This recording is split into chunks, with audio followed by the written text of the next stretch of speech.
Hello, welcome back to the MMA Split podcast. Here to discuss one of the biggest cards of the year. UFC 285 is in the books. Me and Josh are both at different stages of still being pretty ill as fuck, but that is not stopping us from sharing our thoughts, giving our opinions, recapping all of the action, some of the history-making moments, several history-making moments, some terrific fights, an overall excellent card in general. And although we usually like to add in a bit of news, I'm going to be honest, there is so much to talk about on this card that it is pretty much going to be our show. I am, of course, Matt, one half of this podcast's hosting duo, joined as always by host and producer Josh. Evening, gang. Josh, glad that you're feeling a little bit better than I am right now. Although that's partly because I probably caught my illness recording the podcast last week at your house. Started feeling really ill on Friday and was so depressed when you messaged me going, "Oh, I've been sick all week," because it gave me an indication of exactly what I was about to face over the weekend. Yeah, apologies, guys, for anyone expecting last week's podcast earlier in the week. I literally, not literally, I was almost literally asleep for the entire week. I went into work on Tuesday and made it so much worse, and then spent the next 3 days asleep. So I know we got it out very late last week. This one we'll have an episode drop in this evening, Monday, and we'll have the following on the Tuesday. We got it out though. We got it out, and that's the last on the old channel. I think at some point we should do a goodbye video on the old channel just to really nail it home that these lazy people have got to start moving on over. There's only one way you're hearing this right now. It's because you're not lazy. You've moved. The subscriber count went up to 4. It's happening. The migration's occurring. The exodus has begun. I'm 100% certain that's most likely Tom. Good for you, Tom. Good on you. I hope so. Actually, it's not Tom, though, because if it isn't Tom, he will move across, and then we'll have 5. Gah, we're in business. So, happy days. We're in business. I'm going to do a post. I'm going to do you can do posts and just do a writing. Hey, guys, this is the link. This channel is going to be shut down in a couple of weeks. We won't be posting on it, but you can find our videos at our new home on the MMA Split podcast channel. Well, with all of that out the way, and a final reminder not to like this video, and to subscribe, because this one is only going to be on the new channel, and to leave comments as well, which are always appreciated, particularly after a card as eventful as this. With all of that out the way, and me still being very ill, so apologies if I ramble or sound a bit delirious during this podcast, but that is life. UFC 285. John Jones makes his debut at heavyweight. I picked him to win. I actually did very well on my picks, as I believe you did as well. He didn't just win, Josh, which I thought he might be able to do if he really embraced the wrestling. He made this look like a mismatch. An absolute mismatch. I could not believe how easy he made this look. And I have a few theories as to why. I think he deserves his equal credit as Cyril Gane deserves blame. But at the end of the day, man, debut, 3 years out, ring rust, all of that, the pressure, trying to become a 2-division champ, fighting a technical, fast, active guy like Cyril Gane, and to pull it off like that, I mean, whether you like the guy or not, you have to hold your hands up and say that was spectacular. Yeah, he did it. He looked all the fighter that he usually does at light heavyweight in terms of his movement. It was frustrating to me as soon as Gane overextends with that left. You know, there wasn't a lot of purpose to it. He didn't set it up. He wasn't fighting intelligently. But as soon as he gave up that body lock, that was the fight. It was quite frustrating, to be honest. I was really enjoying the fights. I decided pause the main event, get some dinner, get ready. Like this is gonna be great. And then a matter of seconds later, it's all over. Gane did shit the bed pretty hard here, but I guess the headline is that John Jones is definitely worth worth the money at heavyweight. I hate the guy. I cannot fucking wait to see the Miocic fight. This is going to be a real test for John Jones. Although, assuming he looks the way he looked, he's going to move the way he did at light heavyweight, it's going to be a huge problem for Stipe Miocic.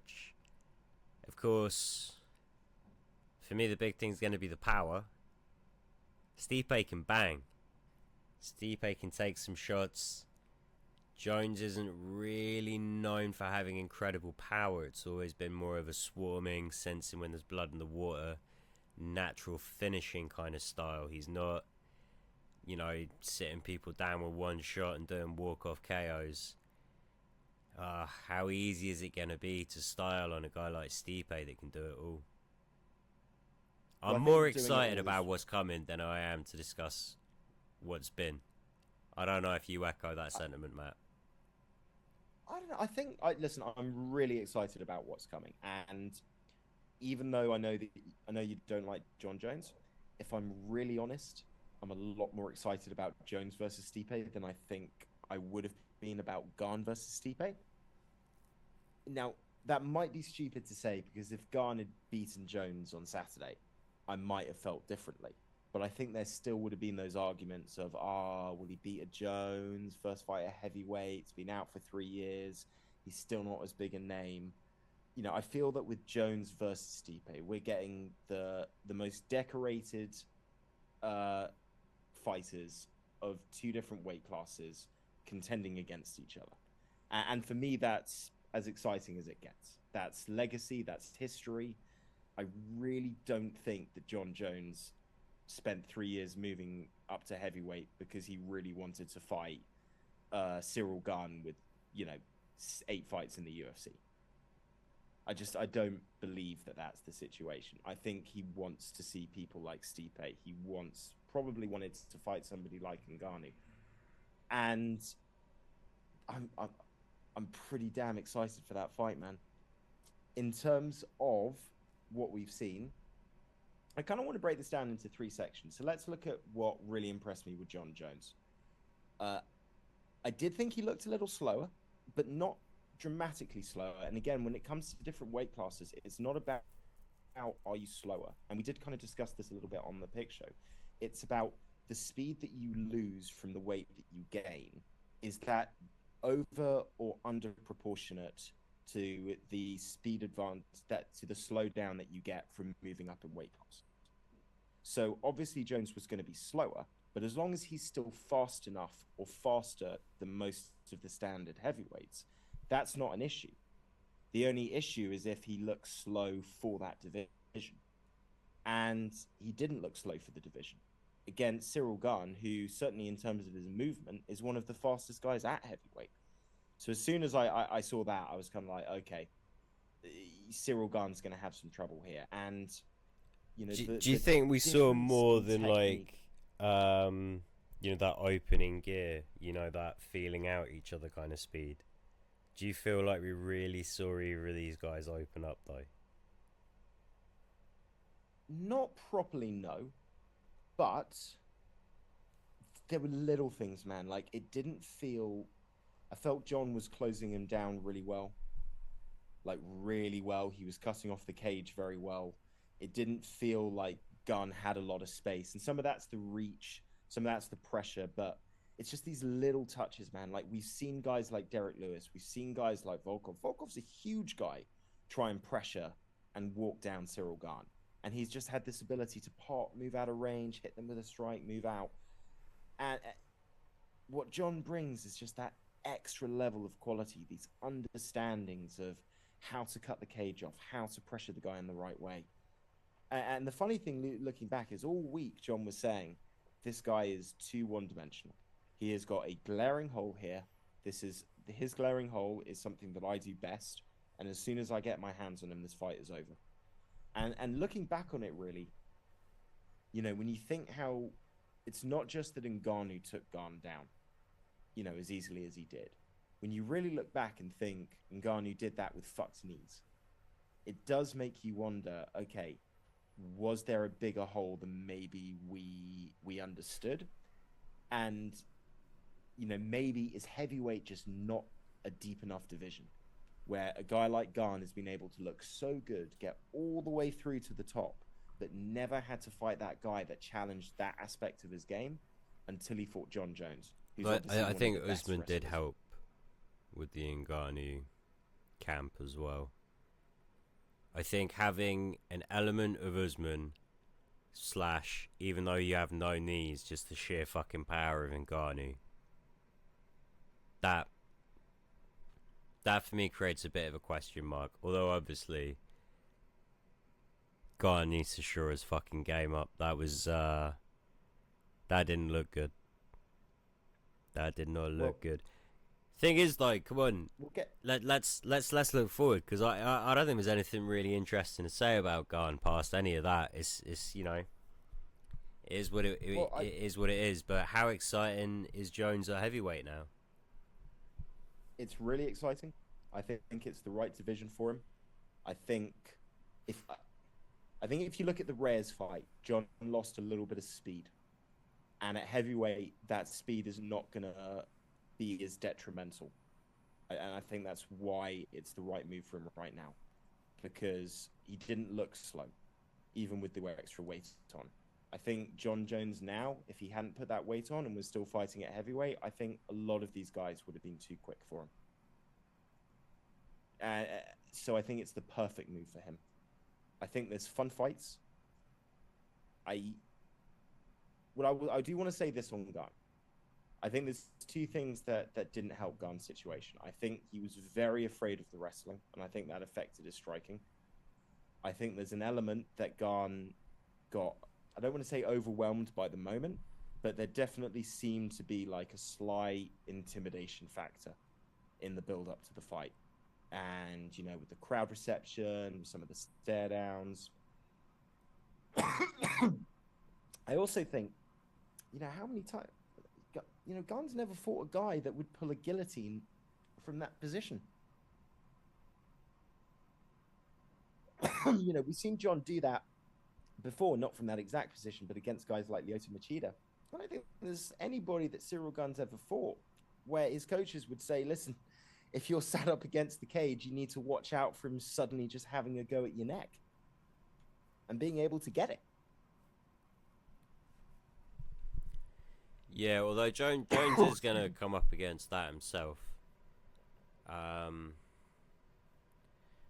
suppose Gane's really JDS maybe has a bit of a guillotine game, but yeah, he hasn't had to kind of really go up against that threat. Jones is going to be looking now at Stipe, Aspinall's back, Blades, Pavlovich. Blades is the one. What's that? Blades is the one. He's the one I look at and think that's a real tough fight for John. Real tough fight. Aspinall, I think, could be a really hard fight. I'd just like to see him get one or two in before we start kind of putting him into that mix, particularly after the injury. Stipe, I mean, that's the hype fight. That's the legacy fight. Well, that's next, right? So that's going to give everyone else time to get at least one win under their belt. Obviously, not all of them. They're going to be squaring off. But so let me ask you this, because I believe Aspinall's back in training now, looking fucking huge. Aspinall gets a good win. How do you see him stacking up against Jones? I've got too many questions. That's the thing that I've really learned from what happened on Saturday is I need to see some questions answered before we start putting these guys in against somebody like John Jones. Stipe, He's already answered a lot of those questions to me, and I think he can answer those questions. So I've got, and that's a legacy fight. My whole issue with Gane and my real feeling away from this, and I know that the most likely fight for Gane next is going to be Curtis Blades as a kind of potential eliminator for the next contender, if Blades wins that. Gane should have fought Blades before he even got the title shot in the first place. Like, they deliberately made him avoid Blades because they knew that would be a bad style matchup for him. I think, didn't Blades lose a fight around that time? Like, was it either the Ngannou or the Lewis fight got Gane away from that matchup? I feel like there are other times. I know you're saying there's the Lewis loss, which would have affected it. That was in 2021, I want to say. Obviously Pavlovich was the backup fighter, but he is actually going to fight Blades now in April. So. Oh fuck, he is as well. So mate. the winner of that, you gotta believe, is getting the winner of Miocic Jones. So I think Blades, huge problem for Jones. Pavlovich,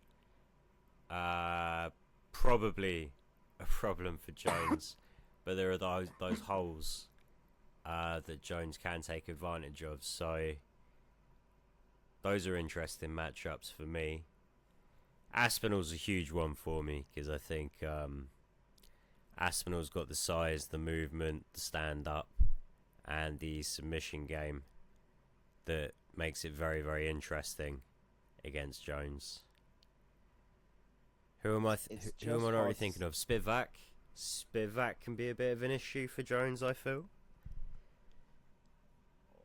Potentially, yeah. And the thing about these young, like the younger generation of heavyweights, is I do feel that they're more technical, a lot more technical, and a lot more well-rounded, and just generally better fighters than a lot more of the established guys that have been in that division historically. But I mean, the way that Jones did this so easily, man, it's really got me questioning how good the heavyweight division actually is. And I worry, even with like an Aspinall, even with some of these more technical guys, if Jones is just as technically good as he was at heavyweight, and now has the size and can handle the extra, size and power difference, are any of these guys getting enough experience to kind of level them up to that point? That for me is now a genuine question. Now, listen, in terms of the Stipe Miocic fight, I really like that fight. I'm going to say it right now. I honestly think Jones wins that reasonably comfortably, based on what I saw on Saturday. Now, those sound like big words, and they are. I feel like Stipe is going to be able to pressure more. He's going to be able to be more aggressive in his striking. I don't think he's going to be easily pushed back against the cage in the same way that Gane did, because he won't be as afraid of the wrestling. He's still in his 40s now. Still hasn't fought in 2 years, which I know John's just come off a 3-year layoff, but a 3-year layoff in your 30s is different from a 3-year layoff, a 2-year layoff that takes you into 40. Reach is still going to Jones, and again, it's like, has Stipe fought the same level of fighter consistently throughout his career as John Jones has? Probably not, man, and that's a really hard thing not to factor in. You look at the trilogy that Stipe had with DC, and listen, he won 2 of those 3 fights. He won that trilogy, and I didn't think the third fight was particularly close. I thought he won that pretty comfortably, apart from kind of being caught a bit in the first round. But we know what Jones versus DC looks like, and I know you can't do MMA math, but I just think the positions and the success that Stipe was able to have against DC. Who am I forgetting though? Because I've got to say, Stipe's got the stronger record in my mind. Ngannou, Verdum. Like, Jones hasn't got an Ngannou or a Verdum. Oh, that's not true, dude. Okay, so let's break this down. Stipe's top wins: Ngannou, DC, Verdum, Overeem, JDS, Arlovsky, Yeah, those are his best wins, in my opinion. I think he beat Mark Hunt as well, if I'm not mistaken. Let me look him up anyway. Well, you're looking that up. Okay, so we're talking about 7 really, really good wins there, okay, with what? A good number of former champions. Very, very impressive. There's a reason people consider him the GOAT of heavyweight. But John Jones, man, look at the people he's beaten earlier in his career. Ryan Bader, who's gone on to be a 2-division Bellator champion. Shogun, Machida, Rampage, Rashad Evans, all former champions. All of them a little DC, over the hill. Twice. And, well, frankly, Machida, undersized, even if he was, you know, champion of that division. Machida was a former champion. It was when that division. when that 2011, division he was wasn't. right over the hill. People didn't cut a lot. There weren't as many divisions. It wasn't as deep. I'm not taking anything away from him. I'm just saying he is more of a natural middleweight. It wasn't really in his peak. Bit past. Same with Shogun. Same with Rampage. Same with Rashad. Maybe And these guys were still in their good primes. fighters. Miocic also had Maldonado. Gonzaga a bit past his prime, I'll give you that. Roy Nelson in his prime. I don't think though that John Jones has a Francis Ngannou or a Fabricio Verdum. Well, I would He argue has great that wins. he Don't get me Verdum wrong. He has past his great prime. wins. He just doesn't have. If you're going to say that Shogun was past his prime when John beat him, I think you have to say that Verdum was past his prime when Miocic beat him. There is no way that you can tell me that Overeem was in his prime when Miocic beat him. Not way claiming you can say prime that JDS Overeem. was in his It wasn't juicy Overeem. It wasn't Ubereem. I'll concede that. JDS wasn't in his prime. I would argue DC wasn't in his prime when he beat him. So you know these contexts can come in. I would say Verdum. That was the end of his prime. Stipe took him out of his prime. Dude, watch that fight, man. Verdum is poor on the field. I know Yeah. Verdum's never been great on I know he gets caught like that. It's just stupid in Brazil. I don't know what he's thinking, but this is off the end of him beating Roy Nelson, Mike Russo, Big Nog, Travis Brown when that still meant something, Mark Hunt, Cain Velasquez for the belt, and then loses it to Stipe. I understand. Listen, I understand what you're saying. I feel, in that regard, I actually feel like Miocic and Jones's careers were really similar in the sense that I do feel that you can point at a lot of these guys that they beat as, you know, did they catch them at the right time? But that's also the situation. It's like, you know, the thing that I feel stands out with John Jones is look at what happened to some of the guys that he beat after he beat them. You know, I'll give you an example. Ryan Bader's had a fantastic career after Jones beat him, which showed what a great fighter he was and became. I would argue exactly the same with, oh God, what's his name? Glover Teixeira. Glover Teixeira became a champion. John beat him like years earlier. And arguably he became a champion further out of his prime than when John Jones beat him. So the thing I'd argue there is I feel like some of, you know, obviously some of the legend wins that John was best known for, you know, age poorly and you can say they're past their prime. But I feel there's a lot of other wins where I'm they not actually get taking better away with age. from him. I'm not saying that age poorly, but I like when I'm like qualifying him in terms of like, you know, he's not fighting guys at their peak. All I'm pointing out is he hasn't got an Ngannou and he hasn't got a Verdum on his record. That's all I'm saying. John Jones has an all-time amazing record. Stipe's is better. Dan Henderson's is better yet. You know? Oh, No, you see, now you're just not a lot of fucking Now you're middleweights just saying have got a loads fucking of- fader on their record. Is what it is. Dude. When Stipe beat Ngannou, I still hold that in my mind as one of the bravest performances in MMA. to fight a monster like that and to take shots and keep going and believe in yourself and dig in and find a way against that fucking freak of a human being, okay, is so impressive. He lost to that guy later on in his career, which is something that John never had. And obviously, you know, Oh, Ngannou was the scary John's knockout gonna puncher at learn. the time. Welcome to heavyweight. All the I technique know in what the you're saying. world doesn't make it not heavyweight. At some point, Okay, he's gonna get not. It's not even getting found out. It just is what it is. It's fucking heavyweight. but dude, you're saying, you know, John Jones didn't be a scary knockout puncher on his record. That's effectively what you're saying, and that's what Ngannou was at that time. So let me ask you this: are you basically saying that if the Jones versus Rumble fight had happened, you wouldn't have this debate? Because I would argue that Rumble was the Ngannou of light heavyweights during his run, when he was on his run to his title shot.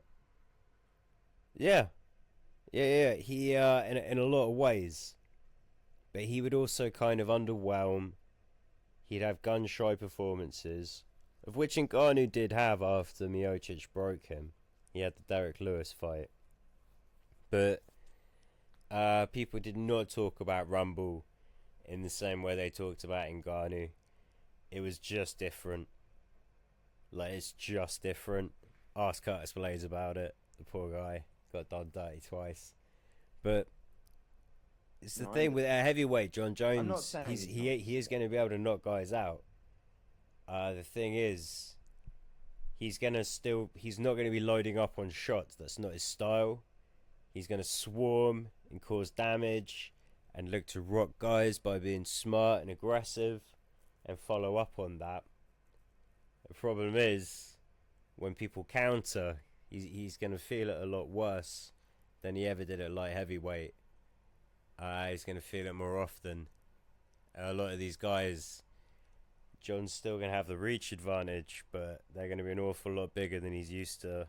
He can't, big brother them in the same way. I don't know that he gets past Stipe, and I don't know that he gets past the winner of the Blades Pavlovich fight, but it's going to be interesting to find out. Well, I think the consequences are going to be very different in those fights. Like, I don't, partly because Cyril Gane's more of a volume technical guy rather than sort of like a power puncher. I felt John seemed very comfortable in just putting the pressure on, closing him down. Didn't really seem to have too much fear about maybe getting caught by the odd thing here and there. Seemed like he had that attitude of, I can walk through this man. I don't know if he has that same attitude against Stipe. I don't think you can afford to have that same attitude against Stipe. And one thing I'd say about the Stipe fight, Stipe's not given up. Stipe's not getting overwhelmed. He's not going to have a bad 2 minutes and suddenly panic and freak out and get subbed from a really bad position. He's going to keep going. And even when he lost to Ngannou, he ate some fucking shit. He ate enough shots that pretty much everyone else who's fought Ngannou gives up at that moment. And he didn't give up. He kept going until he was fucking flat out unconscious, because that's who he is. And that's what John's going to have to be. And it's a great fight, man. It's a fight that I'm excited about. I do just want to say again, though, I'm so impressed with John Jones' performance. This really blew my mind when I saw this on Saturday. It does also want to make me open up a conversation that I think you and me will be a bit more agreeable on, which is where, we're hearing a lot of people say, conversation's over, John Jones is the GOAT, there's no debate. And I don't kind of feel that that's true, because for a lot of people, if you don't think John Jones is the best of all time, it's not anything to do with what he's accomplished in the octagon. It's everything else that goes around outside it. And all of those same questions are there. If you're somebody that has Khabib or GSP or Anderson Silva, maybe not Anderson Silva, because obviously he's got PD offenses as well, but these other guys that you are viewed as clean in the sport or, better role models, and if that's important to you and that's something that you factor into your viewpoint on who the greatest of all time is, Jones having two belts isn't going to change anything for that. Do you kind of see what I'm saying? Um, yeah, pretty much. I think there's too many close fights at light heavyweight. It would be a lot easier to root for him as a GOAT if he wasn't such a brazen dickhead about smashing coke before fights and having excuses and not training hard in between camps and just not really making the most of the talent, the PED accusations, the whole mythology behind it, hiding under an octagon so the USADA agent couldn't find him. Just a lot of stuff that makes it very, very difficult to make a credible argument for him. The truth is that you have other candidates that you can look at. I think ultimately what you're going to see is someone truly emerge at some point, can really put the argument to bed. I suppose I don't completely discredit what either Silva or Jones have done. I suppose GSP put together a great body of work. There's lots to talk about. I suppose I kind of lean, I guess, towards Khabib. Just how dominant he was in the execution of Father's plan. Just the only knock against him is didn't clear out enough of the division, didn't do the legacy fights. And if you're going to complain, only a dominant champion in one weight class, like that's a fucking issue. Yeah, I understand that it's an extra accolade that you can put into, that you can put against his name. For me, I don't hold the greatest of all time conversation in accordance with somebody's character. I really don't. Like, your ability is your ability, your skill is your skill. It's going to affect whether I like you or not, whether I'm happy about you being considered the greatest or not. But I don't know, a lot of, greats are also nightmare human beings whose lives are all over the place. The PEDs thing is the one thing that really does take away from it for me and for a lot of people. And the close fights? But the close fights, well, the thing is, everyone's going to have close fights. The only one I look at and think is really egregious, and I still think it's egregious, and I still think, to this day, I think he lost that fight, is the Dominic Reyes one. I think that's the fight that he lost. I've gone back, I've rewatched Gustafsson 1. I think there's a little bit of a moment during, when that fight first happened where people are just so surprised that somebody's doing that well against John Jones. When you watch it back, he does win that fight.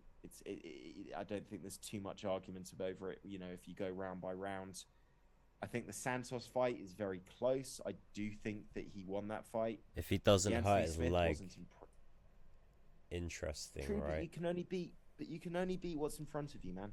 I know, but this for me, these are all little things that kind of chip away at this kind of GOAT argument.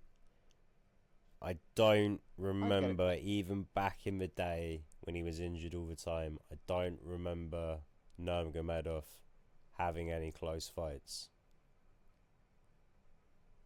Yeah, there's truth to that. But again, he only stuck around for 3 title defenses.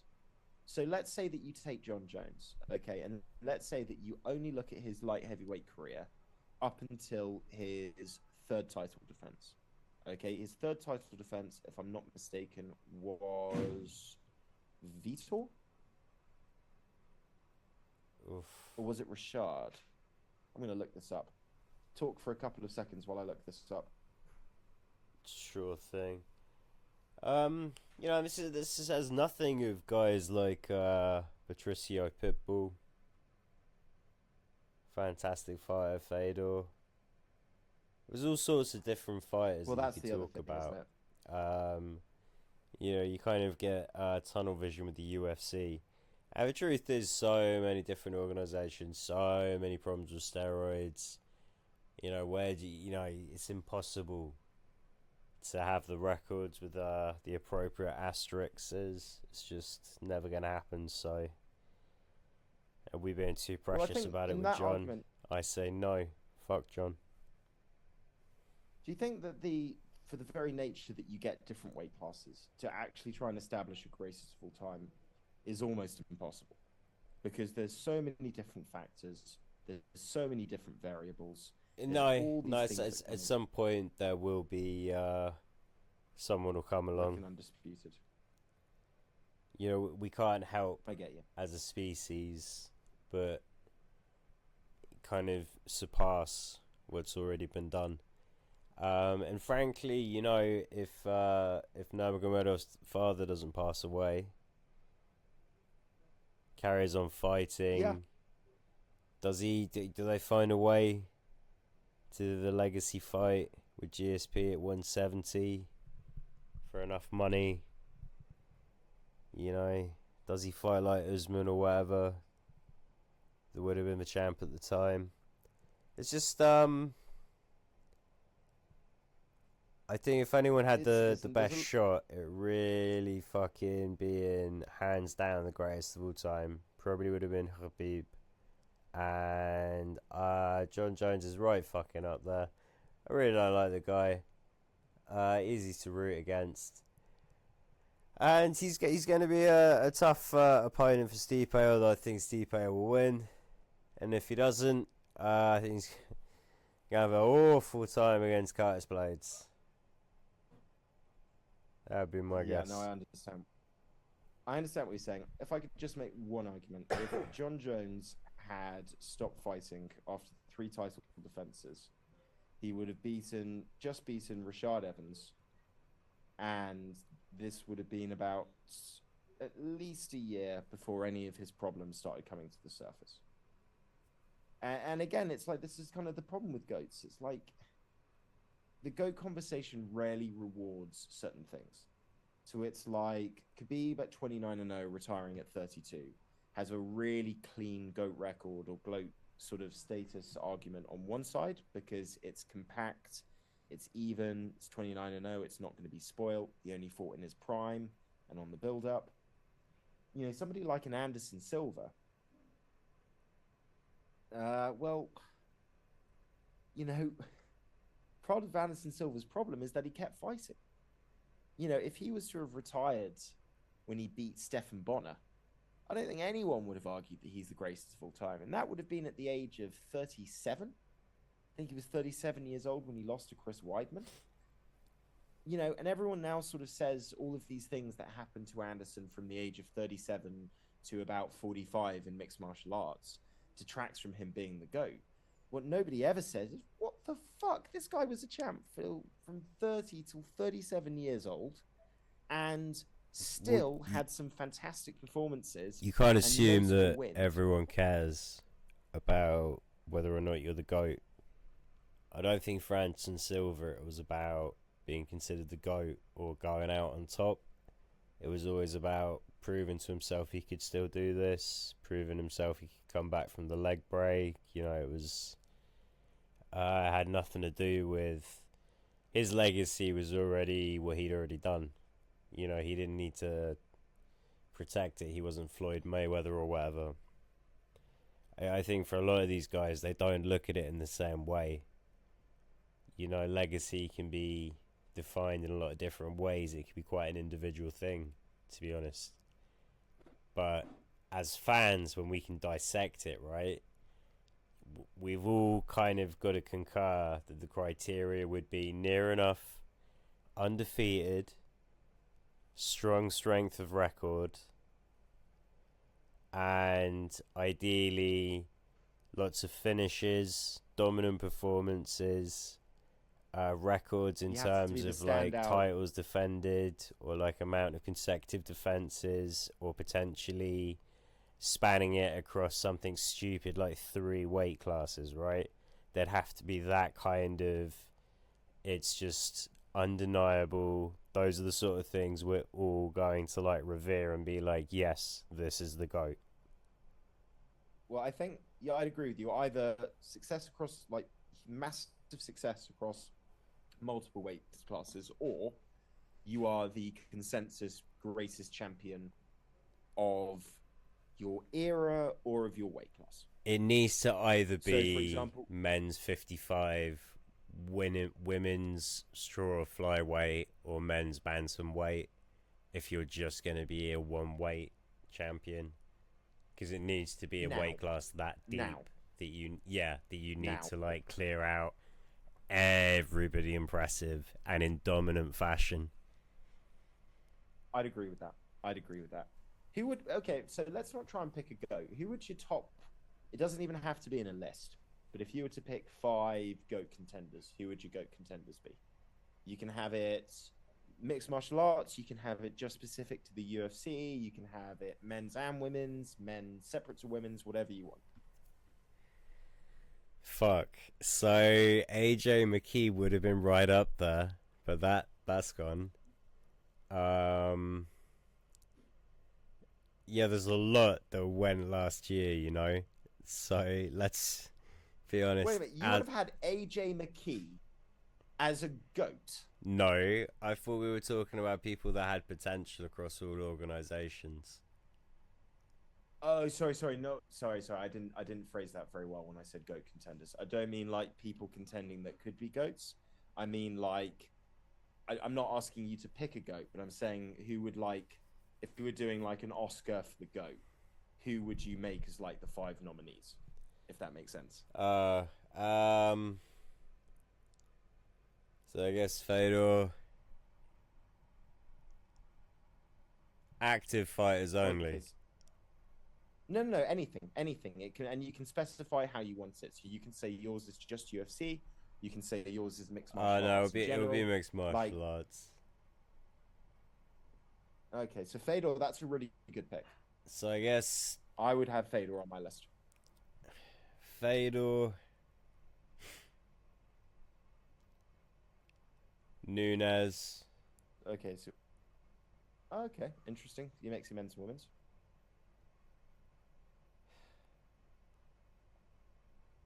Probably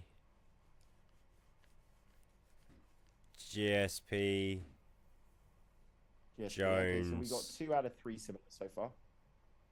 3 out of 4.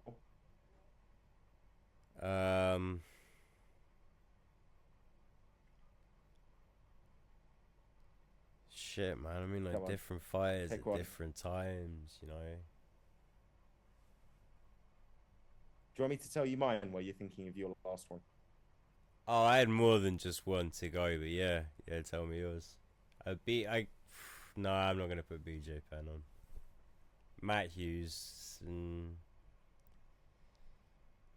Great fighters, man. Great fighters. All Hall of Fame fighters for me.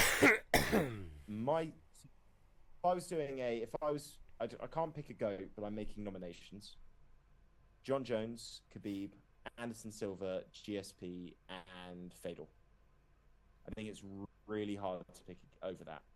I would have liked to, people that I kind of miss out that I think are worth mentioning. Definitely need to mention like a Wanderlei Silva.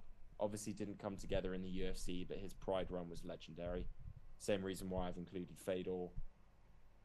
You know, if you really want to go into GOATs, you know, I feel like a Gracie should be at least, I'm not saying a Gracie should make it, but they should be in the conversations. Just, you know, I think maybe that's more of like a Mount Rushmore argument than a GOAT argument. But I certainly think that they need to be included in the discussion. Yeah, but there's a lot of people you end up including just because of how dominantly they beat a Gracie. That is also very true. You could thank the Gracies for Brazilian Jiu-Jitsu and the UFC in general. No one has to say GOAT. Yeah, well, I mean, they're so integral. But I don't know. Those would be my 5, because I feel with Khabib, you've got the undefeated record, you've got the dominant performances, head and shoulders above everyone else in his class when he was fighting.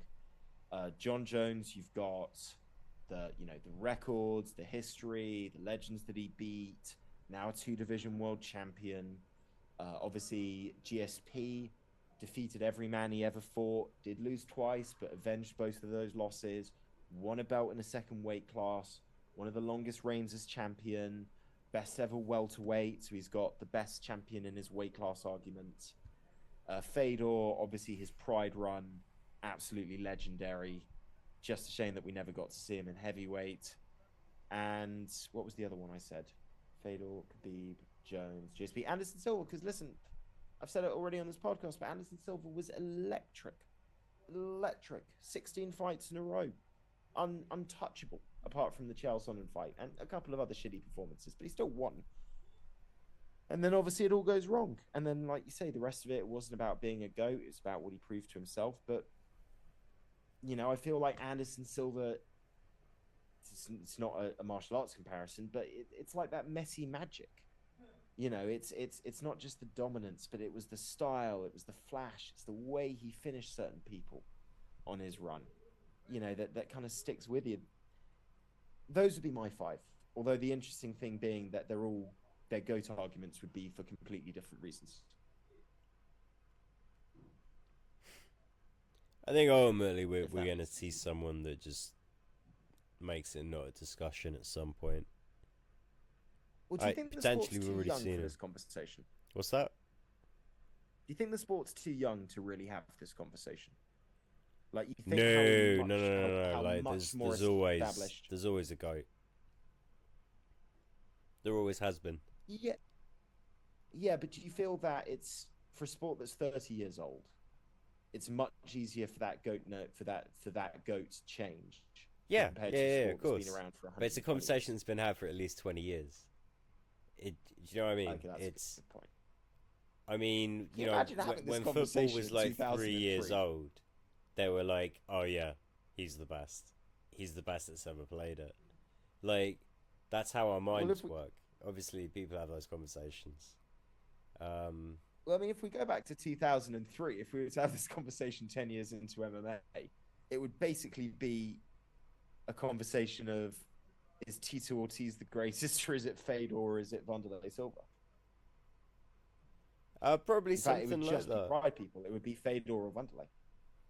Or at some point it would have been Chuck or Randy or Brock. But you know, even whatever that game is that's replacing tennis, paddleball or whatever, there's already people that are talking about like, oh, he's the greatest of all time. He's the greatest of all time. Of course they do. We're not smart, we're not sophisticated. This is how we talk. This is exactly what we're talking about. No, also we're hierarchical. Human beings are we're a hierarchical nature. We like trying to figure out where everything ranks. Well, we know where things rank. At women's flyweight. Good segue. I like it, and we needed to make that segue because we spent 40 minutes talking about one fight. Oh my God, we've got 14 fights to talk about. Okay, let's talk about this. We'll pick our favorites. We're talking about this one. Man, I'm so proud of Alexa Grasso, man. You know how much of a fan I am of hers. I did not pick her to win this fight. I felt, and we talked about this on the pick show, I always felt that she had the ability, but my feeling was, after the Viviane Araújo win, that I needed to see another fight against a Santos, against a Fioro, somebody that presents one element of the elite fight, at least one of the elements of the elite fighter that makes Shevchenko, in the hope, well, okay, if you can at least show me that you can beat that, I can have belief that you can then take another step forward. And I felt that this title shot was way too soon, for at least one fight too soon for Grasso. Holy shit, did she prove me wrong, man. I thought she fought a really smart, composed fight. I thought she won the first round. I thought her boxing looked outstanding, caught Shevchenko with some nice left hands that DC kept thinking were right hands because he did not understand she was fighting in southpaw. I loved the southpaw stance. I thought that was such a good game plan to negate some of the danger of the body kicks and the kicks from Shevchenko. She was struggling with the wrestling. She was really struggling with the wrestling rounds 2 and 3. But Josh, I'll be honest with you. The moment that Shevchenko got her into crucifix position in the second round, and in my mind, I'm saying, all right, well, that's it. Because every other fighter I have ever seen fight Shevchenko in this weight class that gets into that position of crucifix, gets elbowed in the face, until the referee stops the fight. So I'm watching it thinking, you know what, Grasso, you look good first round. She's taking you down, crucifix. What the fuck can you do? Fight's over. As soon as she got out of that position, I thought I just had a feeling she was going to win the fight. I was like, okay, that's as bad a position as you can be in, and you found a way to survive it. And even though she lost the third round, it just felt like her confidence grew a little bit in the grappling, and she just seemed to get a little bit better at this and a little bit better. And in that fourth round, okay, probably was just losing it because she was obviously worried about the takedown. Shevchenko was starting to land her jab, but never lost faith, was always aggressive. And the way that she took that back, man, I mean, that is, talk about this is my moment. I'm seizing it. I've practiced this. I've trained this. I've watched tape. I've seen you do this. I know how to take advantage of it, and I'm going to make you pay for it. It's sensational. What were your thoughts on this one? Well, she did a great job frustrating Shevchenko with her footwork and her hands. Shevchenko was never really completely comfortable, and yeah, all three judges had Grasso the first round, Shevchenko the next two. But the fact that she was able to get Shevchenko to throw such a sloppy spinning body kick in the fourth, which ultimately led to the takedown, that all just stemmed off being able to frustrate Shevchenko throughout the fight. Win a round or lose a round, Valentina looked flustered. She didn't really fully look herself, and all credit to Grasso. That's not Shevchenko having a bad night. That was Grasso just absolutely fighting lights out. I don't think she could handle the speed, man. That was impressive. Grasso, obviously, the worry was that she's just going to get manhandled and physically just bullied by Shevchenko. Shevchenko was clearly stronger, but it didn't. Grasso never got intimidated by that. She didn't let her get bullied. And she was too fast for Shevchenko, man. Too quick. You're 100% right. The footwork was excellent. And, you know, my big concern with this fight was I felt at boxing range, this was Grasso's fight. My worry was what happens when she's at kicking range and what happens as soon as boxing range gets closed into the clinch.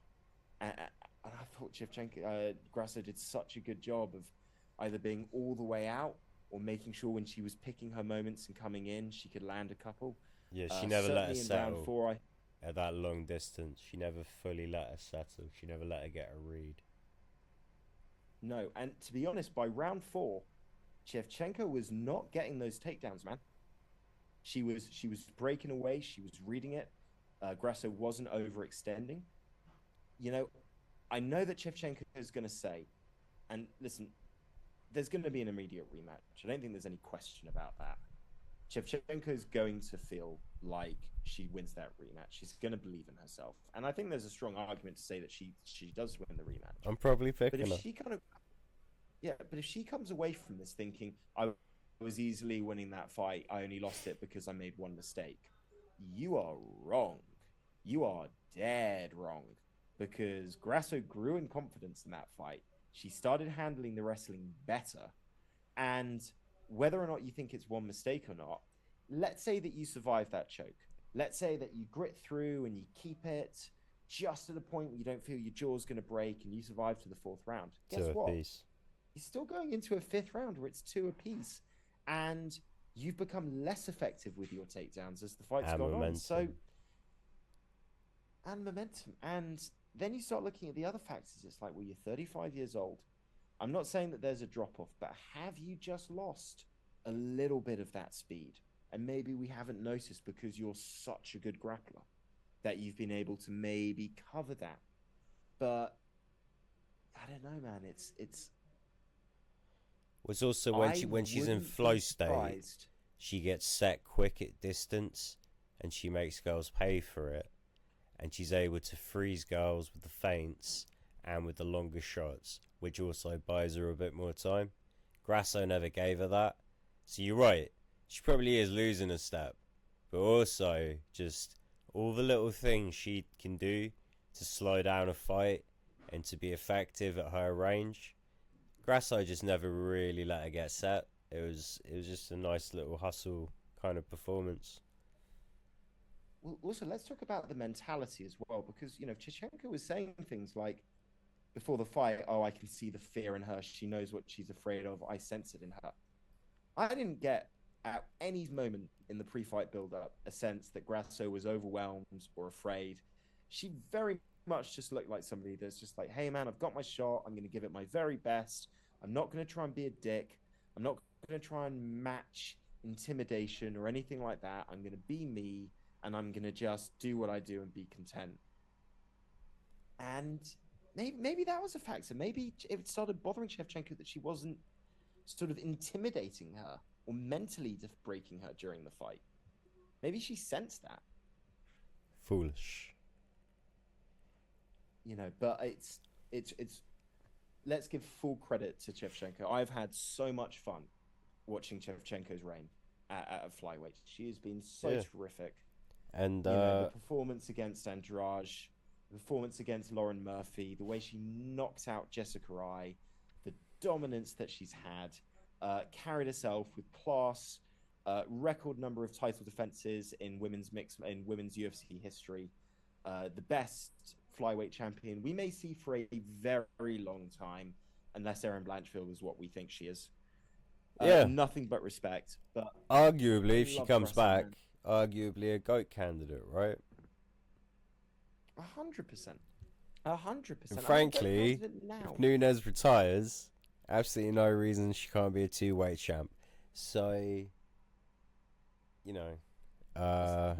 of the best ever. Yeah. One of the best ever. Terrific. Winner of the rematch against Blanchfield. It's a fun 100%. time. But you know what, Grasso, you lifelong martial artist, somebody that has done it exactly the right way, has never talked shit, still trains with her original team back in Mexico. Family is there with her 100% through and through. This could not have happened to a nicer and more deserving person. Yeah, look at that, John Jones. You don't have to be a big piece of shit. Sometimes fights can just be good. Sometimes fights can just be good. Now, one thing I do want to bring up, though, because this is an interesting thought. We now got three Mexican champions, right? And there's a lot of talk about there being a card in Mexico City later in the year, which this is the perfect time to do it because you got three people that you can put up. Oh, Yair Rodriguez. Here's my worry. I couldn't work out who the third was. That counts. Yeah, sorry, that's why I said it counts. It counts. It counts. I just took me a while to get there. That's all. So there was a thought in my mind thinking, oh man, do an all Mexican champions card in Mexico, Yair versus Volk, the rematch with Grasso and Shevchenko, and then obviously, Brandon Moreno taking on. Oh my God, I'm drawing a blank on his name, and it's so insulting because he's awesome. Begins with a P. Brandon's next opponent, Brazilian guy. Pedro Munoz. He's already lost to him twice. No, Not Pedro fucking, Pedro Munoz. No. No, I'm choosing it. Oh, what's his name? All I can keep thinking of is the bloody running back for the Chiefs, Isaiah Pacheco. Why is that the name that's popping into my mind? The guy's name begins with a P. Pantoja. Alexandre Pantoja. Pantoja. Yeah, so Moreno, Pantoja, Shevchenko, Grasso 2, Volk versus Yair. On the one hand, you're like, great, we put all three of those title fights in Mexico. It's going to be awesome. Here's the negative to this. I'd only pick one of the Mexicans to win that. I mean, that could be... all three could potentially be underdogs going into that card. I don't know how good of a night it would be for Mexico if they get 3 championship title fights. I still think they sell a lot of guy lose all 3 pay-per-views and sell a lot of tickets and stuff. So potentially. Well, it would be a hell of a card. Yeah. We got to start moving down this card. Right, we need to move on. We got to start moving on. We'll be a bit quicker. Jeff Neal versus Shavkat Rakhmonov. Jeff Neal wishes it had been quicker. Awesome fight. Yeah, Rakhmonov's a fucking beast. I almost don't blame him for missing weight by 4 pounds. It's like, yeah, man, I would have wanted every extra pound I could get against that fucking freaking human. There's a GOAT candidate for you in the making. Well, you know what? Like, I big fan of Rakhmonov. I put my whole "I'm dying on this hill" thing last year, where I said that Shavkat will be the better fighter long term than Chimaev in terms of what he accomplishes. I will say this after watching some of those failed takedown attempts against Jeff Neal. I'm pretty happy that Chimaev is moving up to middleweight, and I don't have to see him fight Shavkat until maybe both of them are champs. That makes me happy, because I don't know if Shavkat's got the grappling to handle Chimaev at welterweight, but the striking skills he's got, the well-roundedness. When I look across the rest of the division, I don't see anybody beating him outside of the top. I mean, it's the only people that I think would be interesting fights from at the top four: Bilal, Colby, Usman. Top five: Burns, Colby, Usman, Bilal, and Leon.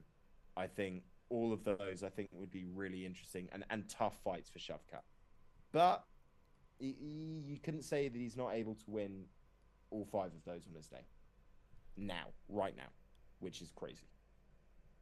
Yeah, he's going to have to win some less sexy fights first, though. Jeff Neal is only the beginning, young Shavkat. You're about to get shafted, pal. He's up to 7 now in the rankings, I believe. Oh, yeah, if only the UFC cared about the numbers. The number next to your name doesn't mean as much to them as you think it would. They're bastards. Well, the problem is it doesn't at welterweight because, none of the top 5 ever want to fight anybody that's ranked below the top 5 at welterweight. This is every weight class. There and they're like, nope. True. They're all precious about it. I don't feel this happens at bantamweight as much. At bantamweight, this does not happen as much. Yeah, I think at bantamweight as well, there's everyone feels like they're in with a shot, so it's like just win a fight. This is true. And we got that coming up. But very impressive from Shavkat. Impressive from Neal as well. Took a lot of damage. Wobbled Shavkat in the 3rd round. I've watched that fight back. I don't think Shavkat was badly hurt. I know as soon as somebody gets kind of wobbled, Joe Rogan loves to go, he's hurt bad. But I don't think he was hurt as bad as people thought. I think he got caught, made a bit of a mistake, seemed to adjust quite well. And Jeff Neal got his bonus, even though he missed weight. So fair play to Dana White there. Most disappointing fight on the cards, on the main card for me, was Jalen Turner versus Gamrot. Not to say that this wasn't a close fight and it wasn't an interesting fight. Tough fight for both guys. Tough fight for both guys. I kind of felt like both guys didn't have their best performance. I mean, Gamrot took it on 2 weeks' notice. I felt you could kind of see it in his preparation a little bit. Jalen Turner looked like he was fighting the best fighter that he's ever fought in his career so far. And just look a little underprepared for that style. You've talked a lot about this before. You don't always get great fights when they're on short notice. And I think this was an example of that. I think if they ever rematch in the future in a fight where they've both had a full training camp for each other, I think it's a more interesting fight. Still probably awkward because Turner is big as fuck. And it's like, you want to be sensible about that, so... Yeah, I'm surprised he didn't go for more submissions. I thought that would be more of a factor. He kind of very much tried to be like, I'm either winning the fight standing up or I'm trying to get... I think that's the thing about long limb guys is, although it is tempting to try and isolate a limb, the fact is that they've got the opportunity to snatch like arming guillotines, Darce chokes, triangles. I think it's something you have to be slow and opportunistic and maybe, really focus position over submission, or at least, safety first. No, I understand. I'm not privy to the fucking game plan, though. Also, I'm a moron. So there's two things working against me there. Fair enough. But Gamrot gets a win. Fair play. Jalen Turner, I don't think he should lose any stock. Let's talk Bo Nickel. Lots of hype. Lives up to the hype. Looks very impressive. Buried the hype right between his legs. Oof. The wrestling is definitely there, but come on, man. Like, give Jamie Pickett a chance. I don't think anyone thinks this makes any difference to the final result. But, like, you're already fighting a phenom. The whole world is betting against you. Most people want to see you lose, and then you have to deal with a nut shot that leads to the day. I just thought it was a bit unfortunate for old Jamie. I thought he deserved a better shape than that. And I don't know about you. I don't know how high your volume was. I mean, you could hear the nut shot. I didn't I hear it. really I don't know how the saw ref it. missed it. I mean, the face looked Oh, I have it. bad. Like Jamie kind of went down. Like, well, I'm getting this. It didn't happen. But you know what? I thought the arm triangle was a little sloppy in the setup. I thought maybe there was an opportunity to finish that earlier. I'm not really sure what Bo was trying there. I'm not an expert on it. I Looked like remember it was. Elliot explaining it to me that like it doesn't work for all body types. You really do want to kind of try and get your hips and your shoulders low there. He wasn't really doing that for a while. So anyway, You know what? first round finish. I'm fucking nitpicking. Nut shot. We're both nitpicking. Do you think it makes a difference? Probably not. How were you? You How won, man. impressed with Bo were you? I was impressed. However, I will say this: he will face tougher tests and little mistakes. I mean, little nervous. Tougher Obviously, than in a Jamie UFC Pickett? Get out of debut. town. Where are you going to find such a fellow? I got a lot of questions about the striking. That's what I would say. You know, you open up with an attempt at a head kick that you then slip and end up smacking your own head against the canvas. That Hey, ends up they all working out count. for you because Jamie Pickett. Went for a head kick, Jamie landed a head Pickett kick. runs That's in. what I saw. Yeah, I get what you're saying. I just feel like we. The problem with somebody that just runs through everybody is they run through everybody until they don't, and then you don't know how they handle things when they don't go their way. And I know that wrestling's all about the grind and it breaks everybody down and there's no egos in it because everyone gets broken by it. It's all about hard work and yada, yada, yada, yada, yada. Bo Nichols literally never lost. Like, I'm pretty sure he's just run through everybody that he ever wrestled in college. That will not be how his UFC career goes. It will be to a point, and then he will fight somebody that negates his best skill, forces him to strike, at least partially, and we're going to see what holes there are So you want and to what see the happens to this Chimaev guy fight as when he's well, not yeah? the hammer. Eventually, yeah, not now, not now. I think you need to be looking more at. I don't think it should be ranked. I think it should be just that like 15 to 20 threshold that we talk about. Like maybe put him in those guys that are kind of outside the rankings in that mix because it's not a deep division middleweight. It's not like we're dealing Someone with like like you Muds say, like a or lightweight. GM3. I'd like to see GM3. And I like GM3. I think he deserves a fight like that. Another pay-per-view, main card. Obviously he shit the bed when he fought Chimaev. Let's see how he can handle a Bo Nickel. The only worry I'd have with GM3 is he tends to start really badly. And Bo's obviously a fast starter. That might be the issue. Oh But yeah, it might that's also be the why the issue. UFC want to book it. Listen, there's many issues, dude. I mean, Bo Nickel's a freak, man. He was giving some interview on the weigh-in show after he weighed in, where apparently when he was 7 years old, he lost like a wrestling match, like obviously like kids wrestling or something, and the next time he showed up for a different wrestling event, the kids and every single kid competing from the same like school as this kid that beat him all had T-shirts printed saying "Our teammate beat Bo Nickel." Like that's how hyped this guy has been his entire life. At 7 years old, this kid won one wrestling match against him, and his entire school were printing T-shirts for a fucking 7-year-old, praising the fact that he beat a 7-year-old kid. That's how hyped he has been his entire life. Yeah, isn't his dad like a wrestler or something? Yeah, it's literally in the blood, man. It's in the blood. But very impressive. Lives up to the hype. On to the next one. Prelims. We will not. I think. Do you want to? Maybe we don't talk about every single fight. Yeah, let's pick our What favourites. is one thing? It's not my favorite, but I just want to talk about it. Yes, Cody Garbrandt did not have the most exciting fight, beating Trevin Jones. Yes, he literally threw no strikes in the third round. Cody Garbrandt needed this win so fucking badly. Anyone who understands his career should understand that you cannot blame this man for doing whatever it takes to get the most boring back in the win column. My career depends on this. I'm fighting Trevin Jones. I cannot lose because of ego. Yeah, I had no issues with this man, even though it was a shitty fight and obviously not what the UFC had in mind when they made this the head of the prelims. Yeah. I was just going to skip straight over this. But yeah, you're right. Cody needed this win. Trevin Yeah, Jones, just outside of a couple of big performances, just hasn't looked UFC caliber. No, certainly not at this point. And unfortunately, his best win is taken away from him because he smokes weed. So unfortunate. So unfortunate. But it's his life.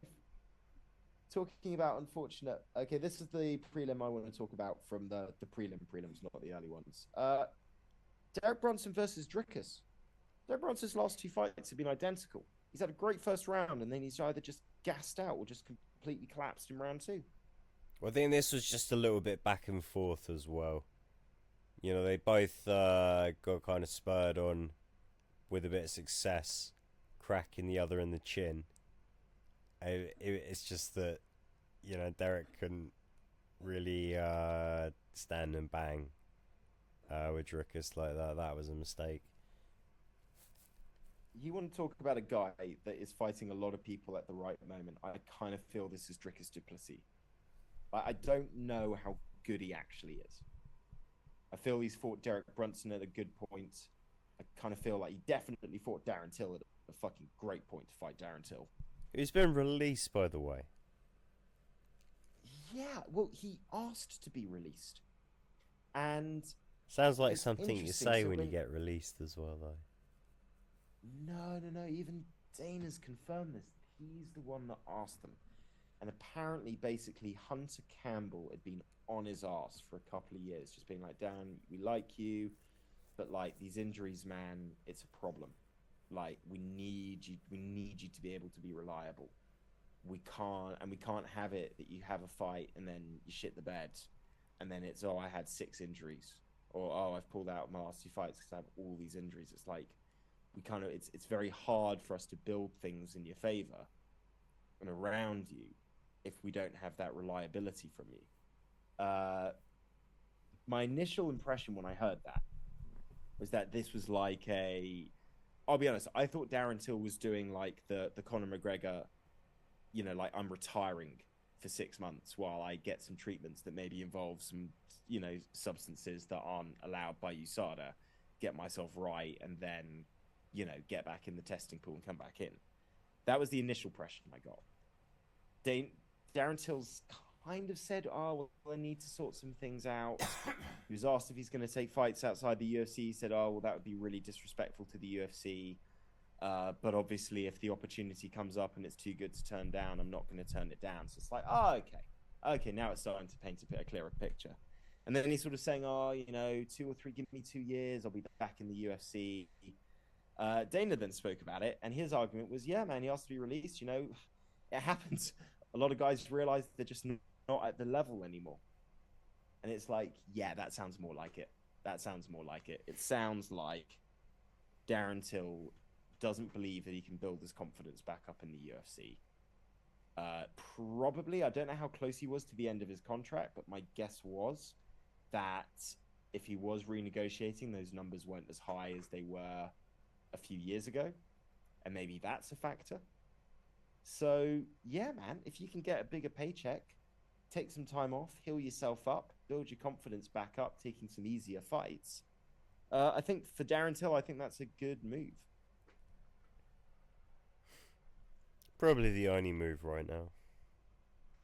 Anyway, we dilly dally. We dilly dally. Hey, it's a big card. Yeah, right. Last thing on du Plessis Brunson.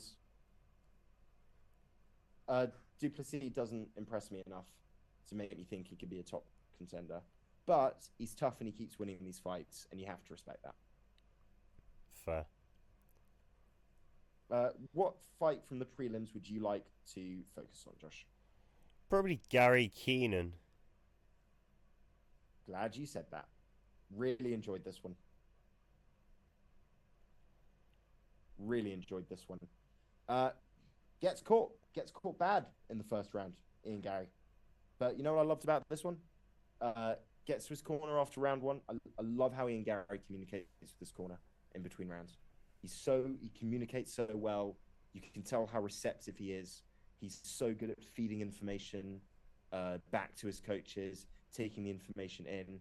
He seems really relaxed with them when he's talking about things. There's a few fighters that I think I really enjoy watching them when they're talking in between rounds with their corners. Him, I don't like this fighter, but it's something I always felt TJ Dillashaw was very good at in terms of communicating in between rounds with his corners. It's the kind of thing that tells me that you're a very cerebral fighter, and you're very aware of what's going on, even in the heat of battle. And Come a long I way from the lad that was kicked out of swords. You know what? I don't know if that was his fault, man. Everyone at Kill Cliff seems to fucking love the guy. Yeah. Well, you know, he gets caught with that check hook, but after that, he's a lot smarter about keeping his head outside. Reads the moment a lot more intelligently, and is patient enough to wait for the knockout to come. Just fantastic performance from the future. Do you know what I think his biggest problem is, man? Is I think because he's come in with a lot of hype and expectation, and obviously these like Conor McGregor comparisons. I think he starts a lot of these fights so desperate to just knock the guy out. And then it's that process of kind of calming himself down, actually looking at the fight for what it is, and kind of getting back to being a bit more technical. You know, I think if he just took some of the pressure off himself, if he just said, I'm just going to win the fight, focus on doing what I do best, and allow the knockout to come, I think he wins this fight more easily. I think he probably would have finished his last two opponents. But that's the thing, man. It's sometimes when you come in with that expectation, that desire, I just want to show everybody how good I am. It's not always the best way to get that, to give your best performance, you know? Yeah. Particularly when you're that technical. When you're that good, man, when you can mix up the striking that well, when your feints are that good, just be you, man. Okay, the knockout will come. Guess what? If it doesn't come, you're styling on the guy. Loads of great strikers don't finish all of their opponents. It's part of the game. And it's risk reward. And after that first knockdown, he was a lot smarter with it. Frankly, you don't need to take those kind of risks. You have a guy fighting from behind like that, and you're just beating on him. He's probably going to open himself up, much as Keenan Song did. Yeah, but this was a good fight and good win for Gary. 4-0 now, 2 finishes in the UFC. Guy's got all the talent in the world, to go very far. Listen, the rest of the prelims, you know, were okay. I want to give a shout out to Tabitha Ricci. Really nice submission. Penne. Good performance against Jessica Penne. Rovic versus Radzhabov, good fight. Blackshift, Basharat, decent fight. Cameron Simon overcomes the deduction. There's an old expression. I can't remember. I believe it's from the 80s. Are you aware of the song "I've Never Met a Nice South African"? Nah, sounds like a pretty racy song. Well, actually, no. It's all about how racist white South Africans are. But the idea is it's basically the song goes, yeah, I've never met a nice South. It's a joke from it was like some like sketch show back in the 80s or something like that. It was one of the songs like sketches that they did, but the lyrics of it being the song actually goes, I've never met a nice South African, and that's not very surprising, man, because they're a bunch of arrogant bastards and they don't like black people at all. For some reason, this song was all I could think of when I was watching Cameron Simon fight, particularly when he gave his response saying, yep, I hit him in the groin twice. You get a nut shot for every pound missed. It's like, you're one of those people. Got it. Seems fair. Yeah, two wrongs don't make a right. Nah, but Two wrongs if it don't makes you make feel better a about right. a weight miss, and you can overcome the point deduction, you know, you're laughing. I think. True, true. Well, you just got to hope he doesn't miss weight in his next fight. Because if he does, I've got a feeling whoever he fights might have a clever idea out of nowhere of wanting to crack him very hard in the balls. It'd be pretty funny. I mean, I'd enjoy it. I'm not against it. Imagine if they just introduced that, not like an official rule, but just like an unspoken rule. That, like, rather than 20% of the fight purse, it's just like, okay, Jeff Neal, you missed by 4 pounds. Shavkat can kick you in the balls whenever he wants at 4 different moments in the fight, and we're not going to deduct points from it. And then the conversation becomes, well, okay, how many pounds missing advantage do I gain compared to being smacked in the balls 4 times? At what point?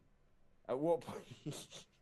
what's the risk? What's the cost benefit analysis of that? You do all Of four that at once. calculation? He's dead. He's on the ground crying. You're gonna win. Easy. It would definitely Fair stop enough. Well, weight misses. yeah. Well, that's how unpleasant getting hit in the balls is. And on that note, Josh, we have discussed UFC 285. Is there anything else that you would like to discuss before we call this a show? Nah, we got it. Guys, we got the pick show dropping later this week for this weekend's upcoming card. It's a really fun one. Jan versus Dashvili. Excellent fight. Couple of other fun fights on that card as well. We're going to be discussing it for us in about 15 minutes time. For you guys, you're going to hear it in a couple of days. This is only on the new channel. Like the video, subscribe to the new channel, comment. Again, I will post on the old channel. Leave that post up for about a week saying that we've moved across and we are relaunching ourselves.